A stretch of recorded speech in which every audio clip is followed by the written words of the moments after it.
আমরা যখন নির্বাচন করছিলাম তখন আমাদের প্রত্যেকের ইস্তেহার ছিল। আমাদের একটা স্লোগান ছিল, স্বপ্নের ক্যাম্পাস গড়ার পথযাত্রী, আমরা থামবো না।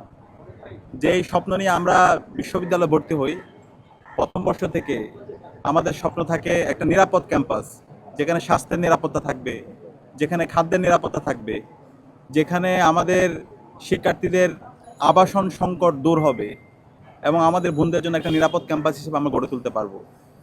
তো সেই ধরনের নিরাপদ ক্যাম্পাস গড়ার জন্য আমরা একদম শুরু থেকে কাজ করছি।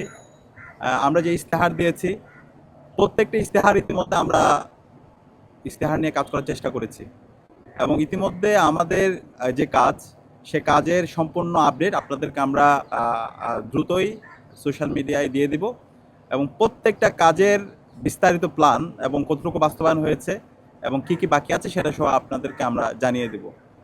তো আমাদের এখানে মৌলিক যে সংকটগুলো ছিল, বিশ্ববিদ্যালয়ের 104 বছর অনেকগুলো সংকট তৈরি হয়েছে। স্বাধীনতার 5 দশকে অনেক বড় বড় সিন্ডিকেট তৈরি হয়েছে।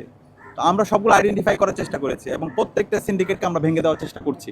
এক্ষেত্রে আমাদের ঢাকা বিশ্ববিদ্যালয়ের শিক্ষার্থীরা সর্বাত্মকভাবে আমাদেরকে সহযোগিতা করছে। শাবাব এথনিক ওয়্যার, পাঞ্জাবের জগতে একটি বিশ্বস্ত নাম।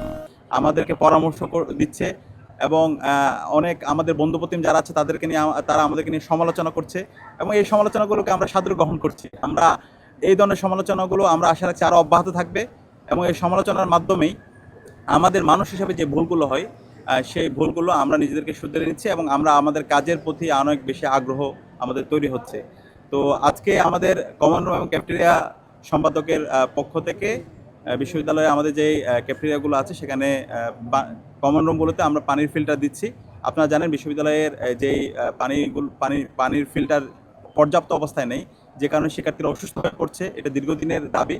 তো আজকে আমরা আমাদের কমন রুমগুলোতে সেই ফিল্টারগুলো দিচ্ছি। আমরা এই প্রজেক্ট বাস্তবায়ন করার জন্য ডাকসুর কমন রুম ও ক্যাফেটেরিয়া সম্পাদক উম্মে সালমাকে আন্তরিক ধন্যবাদ জানাচ্ছি। একই সাথে আপনারা জানেন, আমরা বারবার বলছি, আমরা যা বলেছি তা তো বাস্তবায়ন করবই, এর চাইতে আমরা 5 গুণ বেশি কাজ করবো ইনশাআল্লাহ।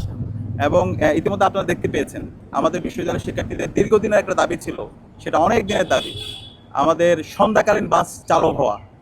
এই সন্ধ্যাকালীন বাসের চালু না হওয়ার কারণে অনেক শিক্ষার্থীরা বিভিন্ন ধরনের প্রোগ্রামগুলোতে তারা পার্টিসিপেট করতে পারে না। বিশ্ববিদ্যালয়ের ক্লাস শেষ হওয়ার আগেই দেখা যায় হচ্ছে তাদেরকে বাস ধরতে যেতে হয়, অনেক ক্ষেত্রে বাসটা ধরতে পারে না, পরবর্তীতে হচ্ছে সিএনজিতে করে অথবা অন্য কোনো বাসে করে তাদেরকে যেতে হয়। তো এই সন্ধ্যাকালীন বাসটা আমরা আগামীকালে চালু করছি এবং এই পুরো উদ্যোগটা বিশ্ববিদ্যালয়ের এই সন্ধ্যাকালীন বাস চালু করা, এটা সম্পূর্ণ ডাকসুর উদ্যোগেই করা হচ্ছে। আমরা ইউজিসির সাথে কথা বলে ইউজিসির চেয়ারম্যান মহোদয় আমাদেরকে আন্তরিকভাবে সহযোগিতা করেছে এবং একই সাথে আরেকটি যে দীর্ঘদিনের দাবি, শনিবারের বাস চালু করা। শনিবারে আপনার যেন অনেক পরীক্ষা থাকে এবং সন্ধ্যাকালীন অনেক শিক্ষার্থীরা টিউশনিতে যায়। তো এই শনিবারের বাসটাও আমরা খুব দ্রুতই আমরা চালু করব এবং কুমিল্লা পর্যন্ত বাস, এটা আমাদের যখন আমরা ক্যাম্পেইন করছিলাম শিক্ষার্থীরা বারবার বলছিল, ভাই আমাদের কুমিল্লা পর্যন্ত বাস দেন। তো এটাও আপনারা খুব দ্রুত আলোর মুখ দেখতে পাবেন ইনশাল্লাহ। আর আমাদের কিছু হল আছে বাইরে, যেমন মৈত্রী হল, এরপর হচ্ছে ফজিলাতুন নেসা মুজিব হল। এই হলের শিক্ষার্থীদের এবং সুফিয়া কামাল হল, তাদের দীর্ঘদিনের হচ্ছে দাবি তাদের জন্য আলাদা বাস দেওয়া এবং তাদের জন্য হচ্ছে পর্যাপ্ত শাটলের ব্যবস্থা করা। তো আমরা চেষ্টা করেছি কিছু শাটলের ব্যবস্থা করার জন্য। আর এর পাশাপাশি আমরা ডাবল ডেকার খুব দ্রুত একটা বাস নিয়ে আসতেছি আমাদের এই আপুদের জন্য, তারা যেন নির্বিঘ্নে ক্লাস আসতে পারে এবং ওই বাসের মধ্যে সব ধরনের আধুনিক ব্যবস্থা থাকবে। বাইরের দেশে যে বাসগুলো আছে সেখানে যে সুবিধাগুলো থাকে, এই সকল সুবিধা এখানে থাকবে।